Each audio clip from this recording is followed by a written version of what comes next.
এটা সচরাচর এত বড় মাছ পাওয়া যায় না। আজকে অনেক বড় মাছ, এটার দাম হচ্ছে মেবি 7 লক্ষ টাকা মন। এটা হচ্ছে ওয়েট হচ্ছে আপনার 22 কেজি 200 টাকা। এই মাছটা হচ্ছে 6 লক্ষ টাকা এক পিস মাছ, 6 লক্ষ টাকা মনে বিক্রি হচ্ছে। তাতে এই মাছটা কাঁচা পাকা করলে 3,55,000 টাকা বিক্রি হচ্ছে আজকে কেবি ঐতিহ্যবাহী মৎস্যবাদী। এই মাছটা যে জেলে ধরা পড়ছে, ওনার বাড়ি হচ্ছে বগা গ্রামে। উনি হচ্ছে ওনার নিজে ট্রলার মালিক এবং মাছ উনি সাগরে গেছিলো, ওনার জালে এই দাঁতিনা মাছটা ধরা পড়ছে। আরও মাছ ছিল অনেক, হয়ে গোল টোল অনেক মাছ ছিল, কিন্তু এই মাছটার দাম বেশি হওয়ার কারণ হচ্ছে এই মাছটা সরাসরি আমরা চিটাং থাকি, চিটাংয়ের থেকে বা বিদেশের বাইরেরা আছে, সাপ্লায়াররা আছে, এরা আবার বিদেশে সরাসরি নিয়ে যায়। এই মাছটার দাম বেশি হওয়ার কারণ হচ্ছে এই পেটা দিয়ে আমরা যতটুকু শুনছি যে ক্যান্সারের ওষুধ তৈরি করা হয়, এই জন্য মাছটার এত দাম হয়।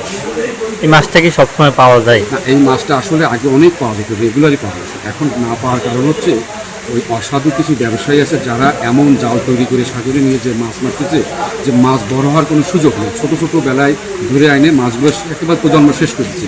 অথচ যদি প্রশাসন এগুলো একটু নজরদারি করতো, এই মাছগুলো যদি অ্যাভেলেবেল পাইতো, তাহলে রাষ্ট্র বিদেশের থেকে অনেক টাকা রপ্তানি করতে পারত।